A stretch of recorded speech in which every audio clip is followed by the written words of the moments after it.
తెలంగాణ విశ్వవిద్యాలయం VC post కు తీవ్రమైన పోటీ నెలకొంది. వీసీ పోస్ట్ కోసం దరఖాస్తులు వెల్లువెత్తాయి.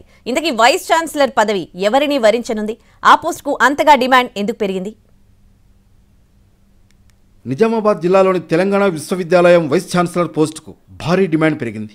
ఒక్క పోస్టుకు 133 మంది ప్రొఫెసర్లు పోటీ పడుతున్నారు. వీసీ పదవీ కాలం ఈ నెల 21తో ముగియనుండడంతో ఆ పోస్టును భర్తీ చేసేందుకు ప్రభుత్వం సెర్చ్ కమిటీని వేసింది. అయితే తెలంగాణ వర్సిటీలో వైస్ ఛాన్సలర్ పోస్ట్ ఏడాదిగా ఖాళీగా ఉంది. వీసీగా పనిచేసిన ప్రొఫెసర్ రవీంద్ర గుప్తా 2021 మే 21న ఓ కాలేజ్ ఓనర్ నుంచి లంచం తీసుకుంటూ ఏసీబీకి చిక్కి జైలు పాలయ్యాడు. ఇన్ఛార్జ్ వీసీలు వర్సిటీకి రాకపోవడంతో పరిపాలన గాడి తప్పిందన్న విమర్శలు వ్యక్తమయ్యాయి. కొత్త వీసీని నియమించాలని విద్యార్థి సంఘాలు కదం తొక్కాయి.